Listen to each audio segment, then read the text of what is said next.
नरेश मीणा को बनियान में लेकर जेल पहुंच गई है पुलिस। अब उनकी वापसी का रास्ता मुश्किल होता हुआ नजर आ रहा है।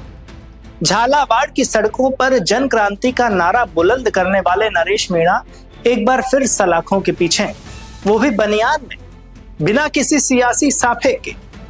8 महीने की जेल काटकर बाहर आए नरेश को झालावाड़ स्कूल हादसे के बाद प्रदर्शन की सजा मिली। पुलिस ने उन्हें 13 दिन की रिमांड पर भेज दिया है।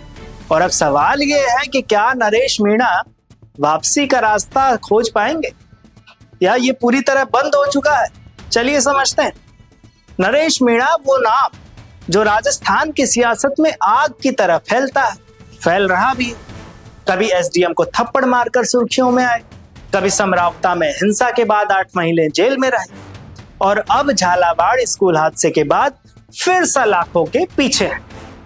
25 मई को झालावाड़ के पिपलौदी गांव में एक जर्जर स्कूल की छत ढहने से 7 मासूम बच्चों की जान चली गई। नरेश मीणा जो अपनी जन क्रांति यात्रा के लिए जाने जाते हैं, वो तुरंत मौके पर पहुंच गए। धरना लगे थे, कहने लगे भाई न्याय मिलना चाहिए। पर न्याय का बदला ऐसा हुआ कि अब सलाखों के पीछे वो पहुंच गए।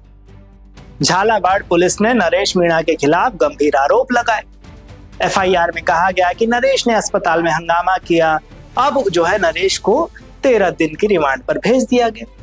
और अब उनकी वापसी का जो रास्ता है वो मुश्किल होता हुआ नजर आता है।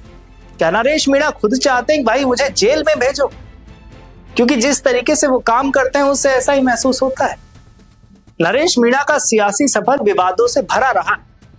13 नवंबर 2024 को टोंक के समरावता गांव में देवली ओमनियारा उपचुनाव के दौरान नरेश ने एसडीएम अमित चौधरी को थप्पड़ मार दिया था।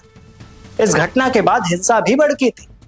वाहन में आग लगाई गई और नरेश के समर्थकों ने पुलिस पर पथराव किया। लेकिन उसके बाद जो हुआ वो हम सब जानते हैं। नरेश मीणा की सियासी ताकत को नजरअंदाज नहीं किया जा सकता।